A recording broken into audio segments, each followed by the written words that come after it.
Hello, fellow aviators. Welcome to another Motivation Monday. In Motivation Monday, I answer your flight training and aviation career questions and anything else you're going through or need to know or need help on in your journey to becoming a pilot and an aviator. So feel free to jump into this particular episode here, see the questions that I answered this week. However, on Sunday nights and Monday mornings, go to Instagram and enter your questions in there because I will answer them live on the air and then post them here. So just trying to help you guys out in the community. And so I'll see you inside. Let's go and answer some questions that you guys have. Do you offer private pilot instrument and commercial flight training, and when can I start? So I actually do have a flight school here in Alaska. It used to be called Aviator Training, but it's just Angle of Attack. So if you're ever in town, if you're ever visiting Alaska, I'm open for business. I take people up and fly around the mountains and do a little mountain flying course. Or if you are looking for different flight training, then I can offer certain things at my school. It's basically just me and a 172, but I have a lot of fun and get to do a lot of great things here in a beautiful area. So if that's ever anything you're looking forward to and maybe want to find a place to train elsewhere, then I do real flight training. And, you know, like me coming on this live here, it's one thing to be someone that talks online and does all that stuff. I have an online ground school and I share a lot of stuff online, but I always want to be someone that's doing the real thing because I feel like that's going to help everything else. So I don't want to just talk about flying. I actually want to be out there doing it. So it's really important to me that I continue to do that. And I have that flight school. It's a lot of fun. I really enjoy teaching. Any tips for commercial lazy eights and eights on pylons? Two completely different maneuvers. Don't confuse the 8 as them being anywhere similar. I'm going to point you somewhere else for the lazy 8s, but I will talk about the 8s on pylons, okay? So lazy 8s, you're going to need to go to YouTube and find the finer points and Jason Miller's video on lazy 8s. He does a great job teaching that. It's kind of become the gold standard recently for how to do lazy 8s. So go check that out. Quick YouTube video from Jason Miller. 8s on pylons. Now, we need to think of the pylon part before we think of the 8 part, because really what we're doing on a pylon turn is we are keeping our wing pointed directly at the pylon that we are flying on. Now, if you imagine one of those C-130 gunships that are out there that basically pivot around the target and shoot, that's kind of how I build it up and talk about it with my students, maybe even show them a video of that we pivot perfectly around that point. Now, we know that in private pilot that to go around a point, we actually had to change our bank angle to get around a point and draw that perfect circle around a point. With a pylon turn, we are changing our altitude because our ground speed is changing. So in order to do that, to stay right at our pivotal altitude is what they call it, we need to be at a specific ground speed, and we change that based on our altitude, which is kind of interesting. But basically what I do is I look at my pylon and I actually don't touch the power at all. You set the power where it needs to be and you calculate what your entry airspeed is going to be roughly.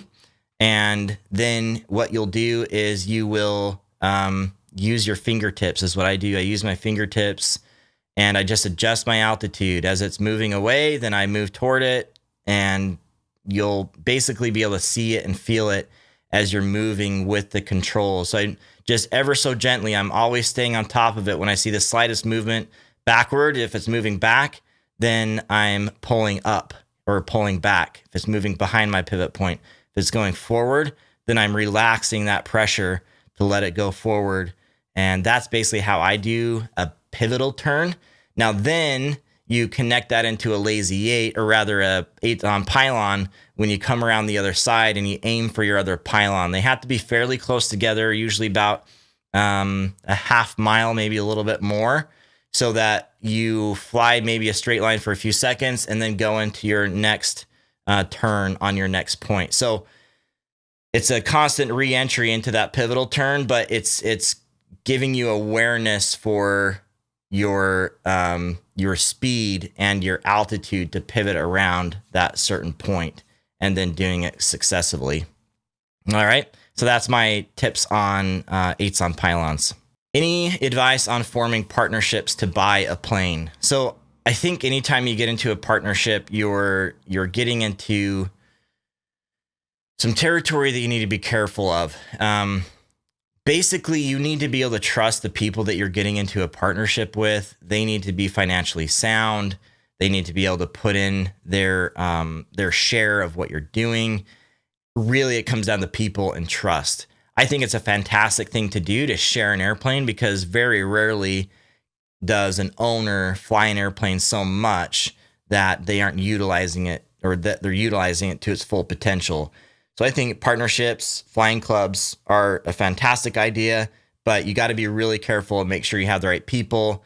There are some good documents out there, some good procedures, some good kind of starter questions and things you can do from organizations like AOPA, I know has some stuff. EAA probably has some stuff. But some people out there that have already been through this a lot, and they have some things you can start with in terms of airplane partnerships, and then just go from there. I think at the end of the day, you just got to be careful with who you're doing business with, and it'll work out from there. All right. So that's my advice really quick. Sometimes I get CFI, certified flight instructor questions, because I am one and actively doing it. So this is kind of a look into that world. So best advice for a new CFI and best advice for a CFI check ride. So usually when we go into a check ride, we are, no matter what you're doing, if that's private pilot, instrument, commercial, you are going to be essentially acting like that pilot. So you've already done all the training. You've proven to your instructor that you're ready to, say, be a private pilot.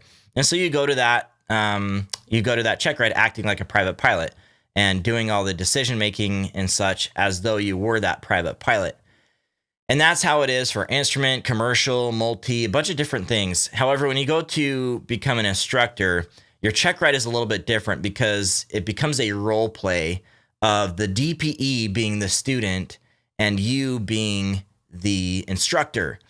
And so what you need to do to prepare for your CFI check ride to be ready is to have a lot of teaching practice. There are several different ways to do this. You can do it with your instructor and teach them. You can bring up people that you know that are maybe other pilots, and you can teach them just basically the act of being able to talk through things and help them throughout the process. You could even have a friend show you a maneuver, and then you could grade them or give them feedback or tell them how you would do it, so on and so forth. Another way is if you can link up with a local flight school and you can do some ground training for them under their watchful eye. That's another great way to just be able to talk to people and talk through different things, especially for the oral portion of your CFI check ride. So really it comes down to quality teaching at the end of the day.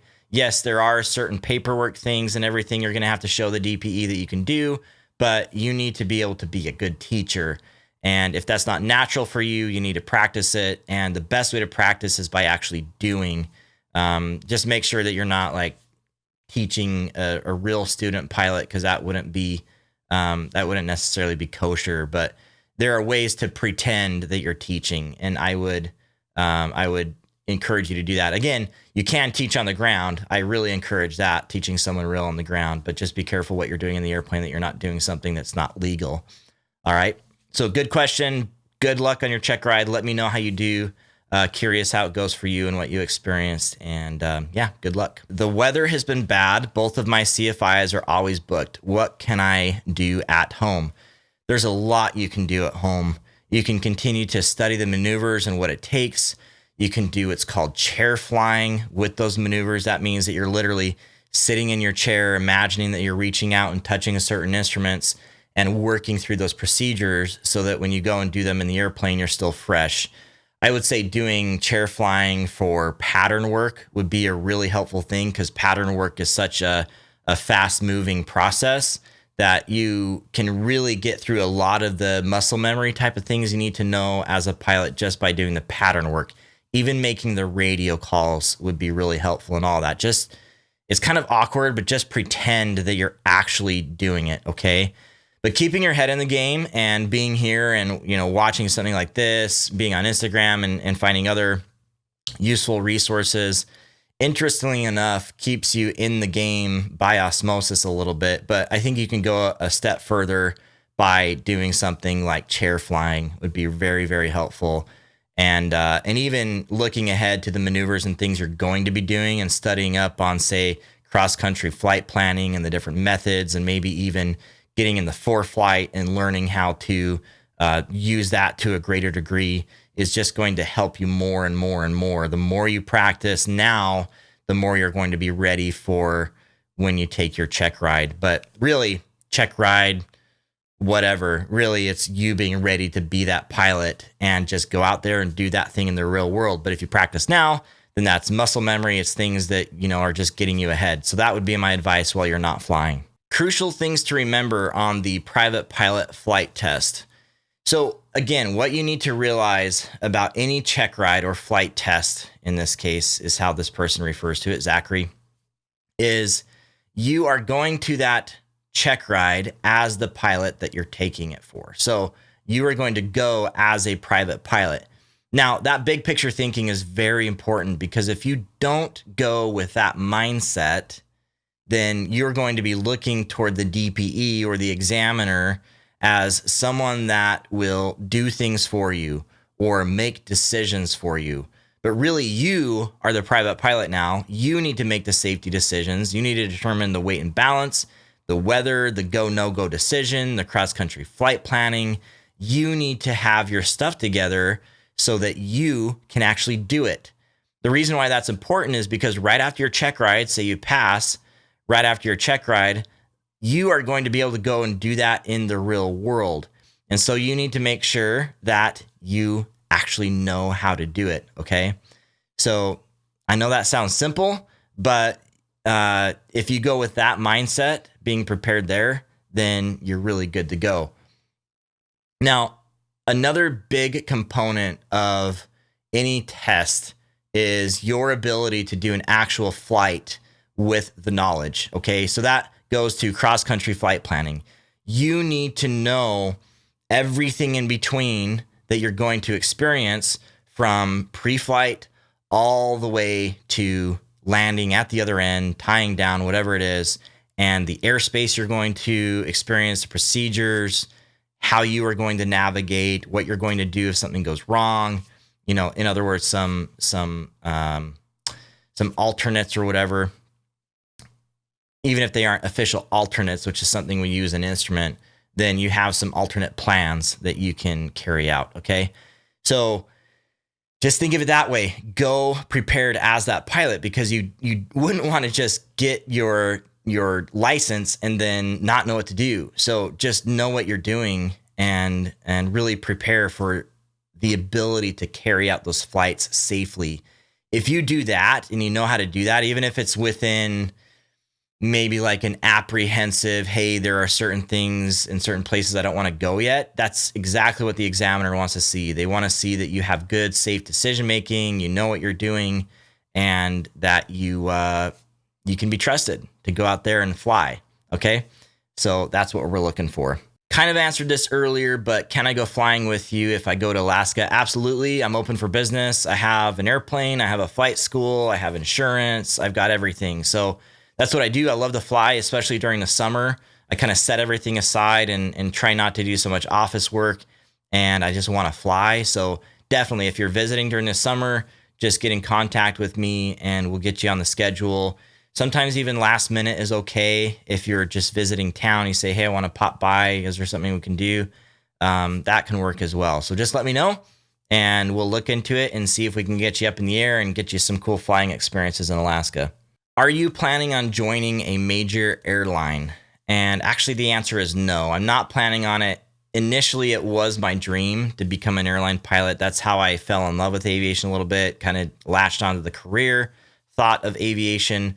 But as time went on, I realized there were all these different corners of aviation that I enjoyed. And family is really important to me. And so I realized that to a certain extent, I wasn't willing to make the sacrifices it took to be an airline pilot. I want to see my kids grow up, basically. So I didn't want to risk anything because of that. So I decided that I was going to go this way. I really enjoy doing a lot of other stuff outside of aviation, like video and photography and business. I'm an entrepreneur, like by heart, not just by name. And I wanted to put them all together. So I'm a flight instructor. I have an online business here. I do online ground school. I have a flight school here in Alaska, which I've told you guys about. And I really enjoy teaching. So this is my corner of aviation. And for you, I would say that don't pigeonhole yourself into one part of aviation. Go out there and explore different areas, things you think you might like, because there's just so much cool stuff to do. You can live almost anywhere and do something really neat. So just keep an open mind. Like, you can have a goal, but keep an open mind on where you end up, because it could be way better than expected. I never really envisioned that I would be in Alaska, own a flight school, have a beautiful little family, and life is just really good. And so I'm really, really happy about where I'm at. But airlines are such a good route right now, and there's such good high demand for those jobs, and they pay well, and it is a good lifestyle if you can handle it. And it's pretty good. I mean, it's even been tempting to me, even though life is pretty dang good. So yeah, keep that in mind. I want to stick mostly to the helpful questions, but this is a really, I guess, just a quick, interesting question about me and my story. I think is probably very like your story.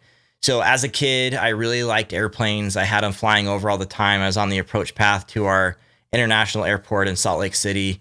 And so I saw big jets all the time, really loved that. Made World War II models growing up because I would watch Discovery Channel. Discovery Channel was kind of new, and all the World War II aviation shows. And I would put together my models while I was watching those shows, and really enjoyed that. Kind of fell out of that for a few years as I became a teenager, and, teenage stuff came up. I was focused more on girls for a while, and I was in a band.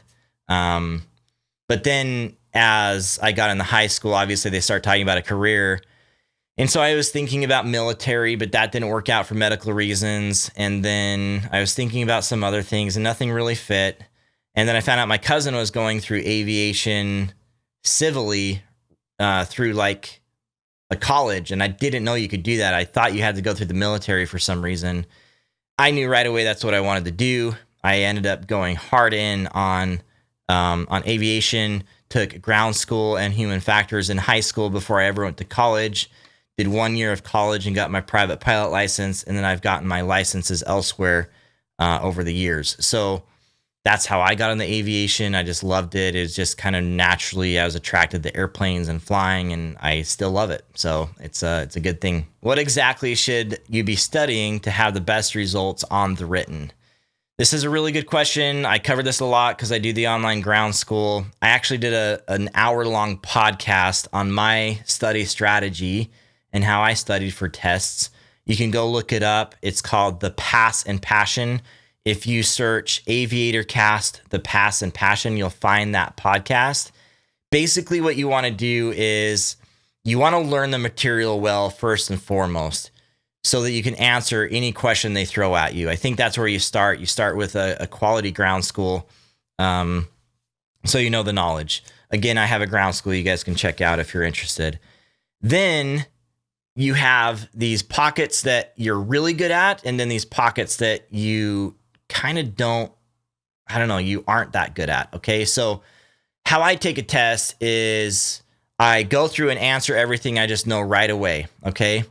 Just very quickly, I go through and answer the questions I know right away and get those out of the way. Usually that's 80% of what I need to know, just right out the gate.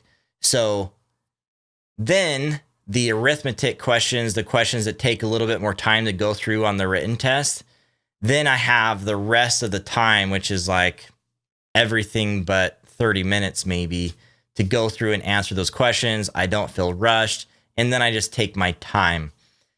Now, you studying is going to be the same thing. So you're going to go through and study your tests, but you're going to find that you know a lot of material, but there are some areas you just struggle with. It's different for everyone. Sometimes it's the takeoff and landing performance chart. Sometimes it's weight and balance. Sometimes it's the cross-country flight planning stuff. Sometimes it's airspace. Those are some of the bigger ones that people struggle with. So what you'll do is you'll hone in on just that one area, and you'll study it very well. You'll get in the books, you'll go to YouTube, watch videos, you'll go back to your ground school and watch those videos and just get a better grasp of that particular subject. Then you rinse and repeat on your tests, keep taking them in that method of answering everything you know first, and then the arithmetic or questions that take a little bit longer. And then you'll start to learn it better. I don't know how else to say it. Then once you're scoring in the 90s, I think that's the point to go and take the test. If you really want to push hard and go for 100%, you're more than welcome to. I think that it's a little bit of a struggle to do that because the way the FAA does the test is sometimes like there are a couple of questions, it seems, in the question bank at all times that are not actually the right answer. And it's kind of a gotcha question because it isn't the right answer. So even if you do study up to 100% and get that, you might go and take the test and find that you can't get 100% because the FAA didn't ask it well. Okay. So again, go check out that podcast to add to what I just said. That's a really brief summary, elevator pitch of that podcast, but the Pass and Passion Aviator Cast, it should pop right up. Good question and something that people struggle with quite a bit. How do you counter air traffic control fear of reading back long calls? So this is something that everyone fears, right? We fear sounding stupid on the radio and getting in trouble. Both of them, well, let me say it this way. You are going to sound stupid on the radio, so just get over it, okay? I still sound stupid every now and again. You are going to sound stupid on the radio sometimes. You'll sound less stupid as you get more experience. And then you can't really get in trouble over minor things in the air, like not getting your radio call back. The whole point of talking to air traffic control is to have a direct line of communication. So as long as you understand what they want and they know that you are going to comply, then you're good to go. Yes, there are certain phrases that they need to hear in a certain way. There are certain ways you need to say that. You'll pick those up as you move along in your training. You'll understand what the big ones are, and then you'll understand the smaller ones later on. But at the end of the day, if you're doing what you need to do and you're trying to do well by them and help them as well, you're just fine. And then everything else is just chalked up to experience. So go from there. Just practice, listen to live ATC to get used to hearing what they're saying. And then if it is a really long radio call, obviously a good strategy is always to have a way to write down that clearance or whatever it is so that you can read it back. That's something where you can just listen to what they're saying, quickly jot down some shorthand, and then you can understand it, reply, and then everyone's good to go. And then if you forget, then you've got it right there on paper as well. There's a really good note-taking section on ForeFlight.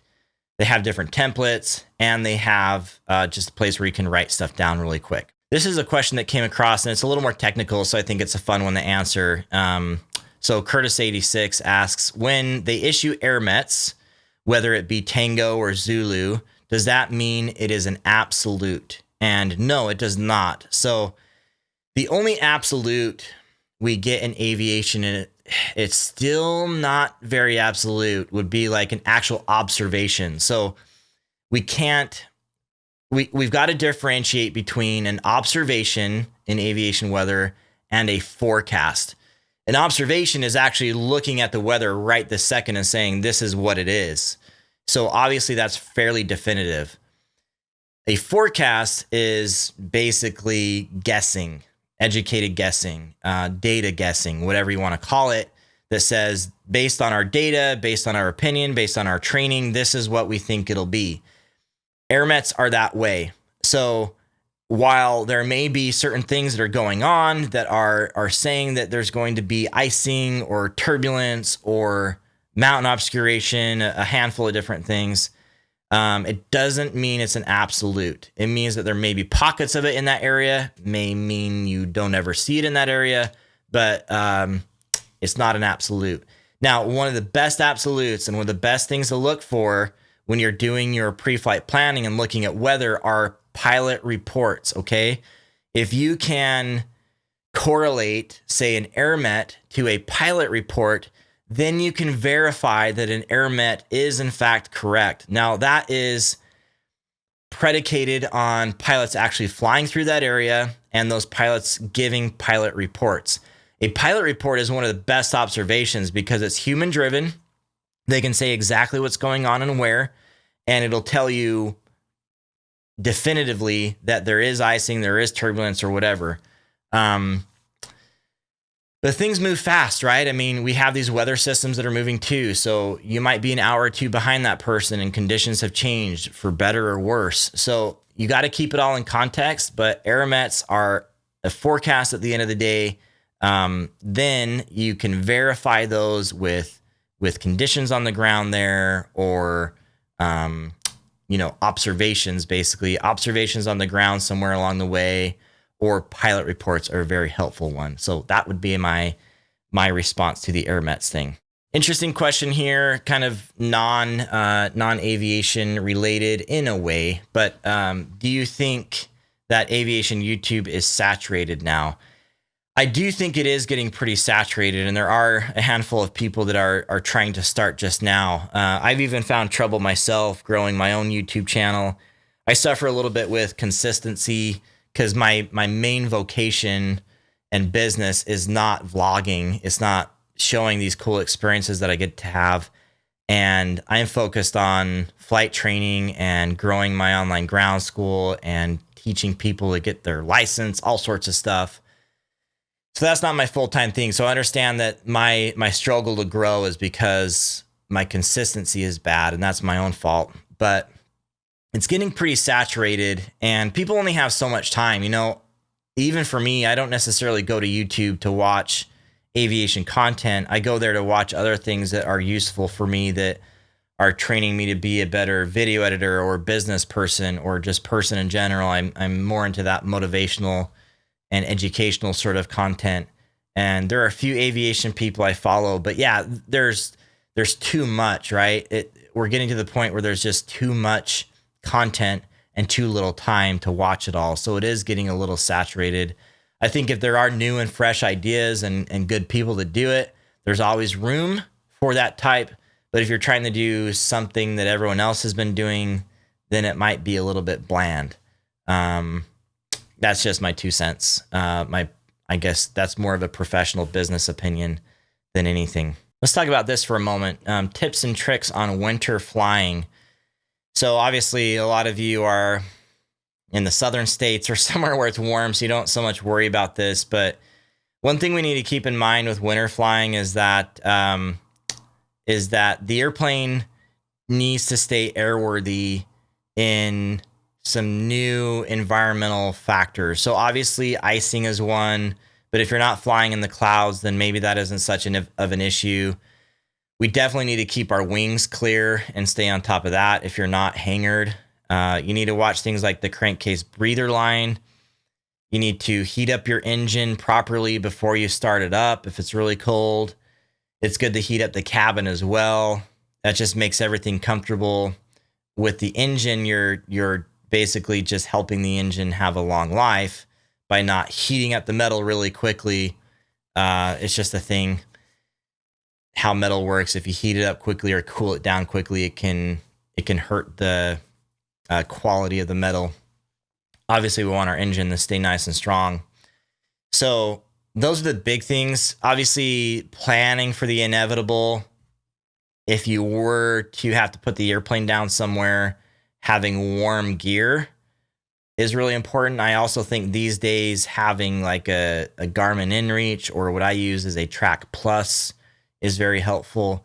So having something where you can contact somebody is important, because if you were to have to put down, getting found is important. If you're in the airplane, you've got the heater and that usually keeps you going. But if you had to put down somewhere, then you could be in a struggle. So that's my quick advice on winter flying. Otherwise, it's really beautiful. It just those pastels of the morning and the afternoons. It's just a really beautiful time of year to fly. And I've always enjoyed flying especially when there's snow outside.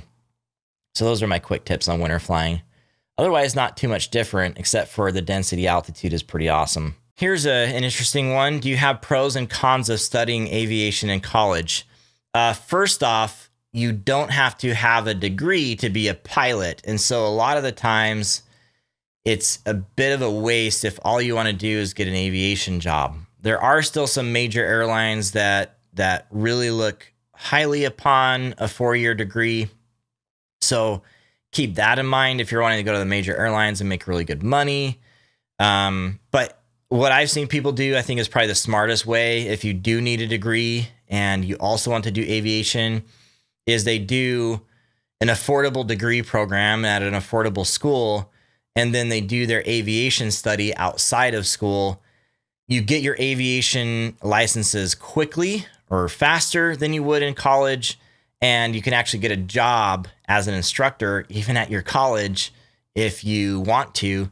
So you could be teaching students at your college while you're going through college, which is pretty cool to have a job doing that. But just think of separating the two. I'm not saying that college degree programs aren't good for aviation. I think it works out for a lot of people because it can be financed. Don't spend a ton of money doing it. Your licenses that you get from a college degree program are just as valid as ones from a mom and pop down the street, okay? Keep that in mind, because there are a lot of colleges out there and universities that try to sell you this thought that only their program can get you into the airlines and get you a job. It's not true.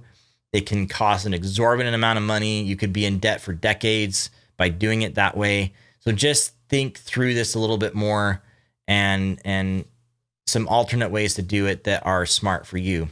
So that's my 2 cents. Have you ever had a bird strike or a wildlife strike? Nothing big. I've gone through, I think I saw this flurry of birds one time just as I was landing, and I took out probably a dozen of them. Bunch of little tiny birds. I've had some bigger birds I've hit that have put like a dent on my wing. Nothing too major.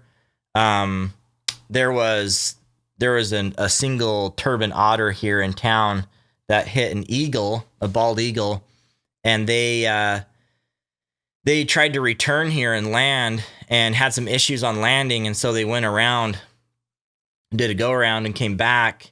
In the meantime, called emergency services because they were a little bit nervous about their ability to land. They landed just fine. Everyone was safe, and the bird hit the wing pretty dang hard and left a gigantic hole. And this is one instance where I'm going to look at the comments and see what you guys guess. But guess what part of the anatomy of the bald eagle was inside the wing? So I want to see some guesses here in the comments. What part of the eagle, so the eagle hits the wing, what part of the eagle went into the wing that they heard rolling around in there? Okay. I want to see some comments on this, because it's crazy. It'll blow your mind. Okay, someone says the head. The head. All right. Well, the beak. Beak is a good one. Beak. Yep. Feet. Okay, no. Still claws and beak. Nope. Still not it. Still not it. The skull. All right. Still not it. I'm just going to tell you, okay? It was the heart. They found the heart of the eagle rolling around in the wing. Pretty mind-blowing. It's just such a cool story. And they used to, we have a new ramp here on the lake, but the lake is just like a stone throw right here. They used to drive that airplane down the road on a trailer to their hangar, but now they can just take it up the ramp. Anyway, it's really cool to see all the traffic blocked off and them going through town with a gigantic airplane. But yeah, it was an eagle heart that got embedded in the wing. Kind of a cool story. Not necessarily my story, but yeah. I got nothing on that. I just hit little birds. I also have a friend that hit a deer. But yeah, crazy stuff. Interesting question here. Being from Alaska, I'm sure you get snow-packed and ice runways. How do you do the engine run-up? It's it's pretty snowy and compact. And so I'm really not worried about bringing up the debris in that case. And so actually it's just fairly normal. We find a spot to do that. I saw something for the first time this last summer, which I thought was a very smart idea. And now I understand it a little bit more because I've seen it several more places. Is we have a lot of gravel strips in Alaska, and most everything is gravel. But obviously doing a run up on gravel is bad because you're sucking up rocks into the propeller. The propeller is creating at high power, is creating a lot of like crazy energy, actually a tornado in a way, and it'll suck up rocks. So what I've seen is they'll have big metal plates, like 5 feet by 6 feet, that they'll set on the ground, or they'll do a concrete pad in an otherwise just gravel area so that you can pull up on top of those where your engine is and do your run up there. So I thought that was a very smart idea. That's kind of outside your question on the snow, but I thought that was a very interesting idea to do something like that. So if you see that out there, you're at a gravel strip, you see one of those little pads, that's exactly what it's for, is to pull up on it, do your run up there so you're not sucking up rocks. Really quickly, I get this question a lot. Hi, I am 32, just started my flight training part-time in South Africa. Is it too late for ATPL, which is Airline Transport Pilot License? No, it's not too late. The same advice I gave last week. I actually imagine I'll give this piece of advice every single week. Is it's not too late right now, but if you wait more and you come back and like, hey, I'm 35, is it too late? Hey, I'm 38, is it too late? Hey, I'm 41, am I too late? Hey, I'm 45, am I too late? Like the answer is still no, but eventually you're going to get to a point where it's like, there's diminishing returns here. At some point, you're going to have to decide to go for this. Like, don't make excuses, go for it. It sounds like you're in flight training, so I'm really happy about that. Make it happen. Find a way to stay with it, make it happen. Because if you revert back to that lazy side of yourself and you don't follow this dream now, then it's just, time's just going to keep going on. So just keep going for it. Okay. I'm an aspiring student pilot. Medical got deferred. Send in documents. How long until I hear back from Oklahoma City? You need to keep bothering them. So call them every single week. Ask about the process. Ask where your documents are. There's no problem in you doing that. You can also talk to AOPA. They have a medical division that you can talk to there that can maybe be an advocate for you. Your doctor can help as well. They have certain lines that they can call and talk to people. There's actually regional offices that handle a lot of these situations as well. So the doctor works with them and they work with Oklahoma City. So just stay on top of it. Keep working through it. It can be several weeks. It can be several months. I had to go through that for the first time when I got my license. I think it was 3 months it took. Some people, it takes longer. It just kind of depends on how complex your case is. Make sure you find a doctor. Let me just end with this on this particular question. Make sure you find a doctor that is an advocate on your behalf to keep things out of the hands of Oklahoma City, because they are very slow. Your doctor can work with the regional office and they can make decisions rather than passing it on to Oklahoma City. So find a doctor that's a pilot, find a doctor that's on your side, that understands the power within their hands of this dream that you have, and make sure that that you work with them closely. So I originally did this. Actually, I originally called some medical examiners to ask if I could become a pilot with a certain thing I have. And they said, no, you cannot become a pilot. I was devastated. I was in tears. This is when I was about 17. And then I realized I wasn't going to take no for an answer. I was going to find someone that heard my case because I was a healthy person. I did. I found a guy that was a pilot. He was fantastic. Worked it out, got my medical. It took a while with Oklahoma City, but we eventually worked it out. Things went on over the years. It's better to stay in the system than get out of it. I got out of the system for a while, and so my medical lapsed. Had to go back and get it. The doctor just sent it straight to Oklahoma City. Exactly what he shouldn't have done. Just sent it straight to Oklahoma City. So find a doctor that knows what they're doing and can work on your behalf, okay? So I do a lot of video work, and this is a question I get often. I'll just briefly touch on this. So do you typically video record lessons for your students for them to use as an aid and help debrief? Sometimes I record lessons for content, like for YouTube or for Instagram, and I will give it to my students if they have a method to take it, but it adds a lot to my workload. I am totally game for my student bringing their own camera, hooking it up, and debriefing. Now, when you're in an airplane and you're listening to the commands of an instructor while still trying to apply all the knowledge from your head into controlling the airplane, you miss a lot. I mean, you miss a lot that the instructor is saying. You don't do as well as you wanted to do. A lot of things kind of get missed. But if you have a way to review that flight, it is actually one of the most underutilized, powerful tools you can do in aviation training. So I really do encourage you to do that if you can. The audio is very, very, very important in this. So make sure that you go to someone like nFlightCam or FlightFlix and get a cable from them that can hook into your particular type of camera so that you're getting the cockpit audio. Because that is, I mean, I would rather you have the audio than the video. It's that important. So the GoPros are good these days, the 7 and 8. And I say that because they're simple. I don't use GoPro, but I don't use them for image quality reasons and for ease of use reasons, more of a professional level. But just right out of the box, GoPros are usually the easiest to use. So I would just go for something like that. That's the simplest to do.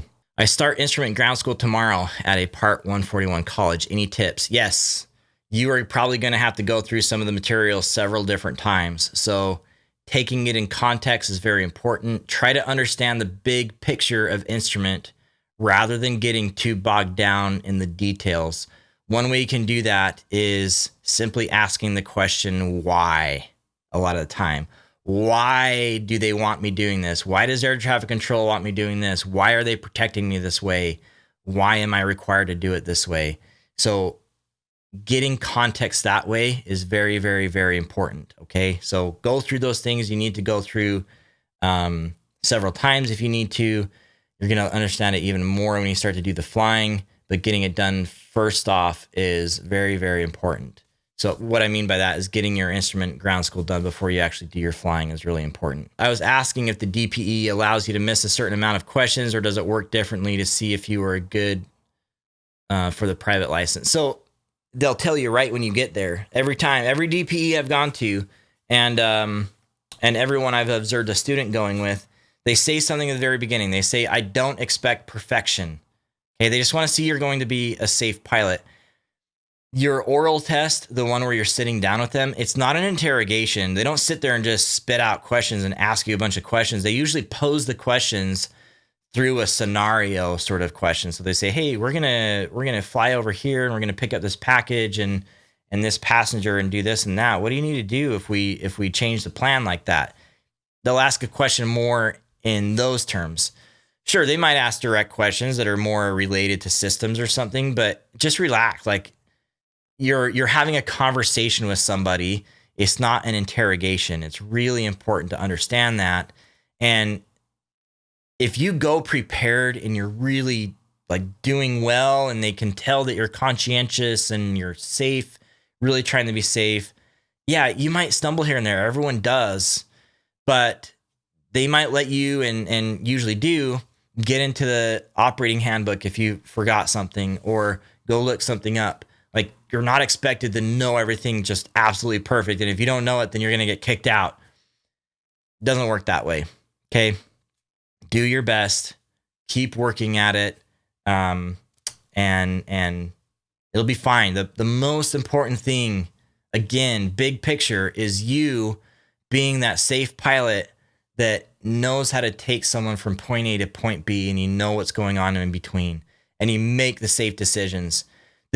There's been this pivot. It used to be in aviation, even in my time frame that I've been in, and I've been in about 16 years now, is it used to be this situation where everything was maneuver based, and you fly a maneuver and you do really well and you pass, or you answer a question and you do that well and you pass. As things have moved on, after it getting really kind of rote memorization for a long time and just a little too focused on too much that doesn't matter, is now the FAA is focused on safety. They want to know that you're thinking of the big picture, you're thinking of the scenarios, and that you're making safe decisions for your passengers, that you're not, going down the road through all these bad decisions and then it becomes too late and there's an accident. They are recognizing that there is a lot more than just you being able to name all the airmets or define what a TAF means or read a METAR, a raw METAR, okay? There are so many more important skills in aviation.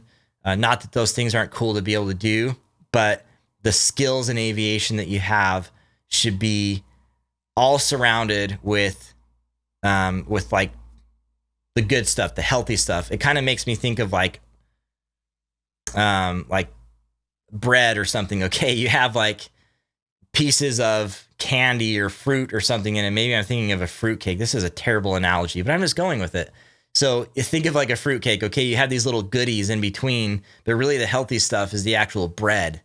All right, and the FAA and you should be focused on the bread, not those little bits of candy. It's an okay analogy, although I don't eat fruitcake, but there you go. Okay, everyone, thank you for joining on this Motivation Monday. I appreciate you being here. Again, if you need more questions answered, you can ask them on Sunday night, Monday morning, or you can tune in live. I appreciate you being here and all that you do. You guys are my road warriors, so when you're out there and you see people needing help in aviation training, please suggest me. I've got an online ground school. I've got check ride preparation that are some official courses. Other than that, I have YouTube. I have a great podcast that I do each week, 1 Minute Wings. I've got these Motivation Mondays.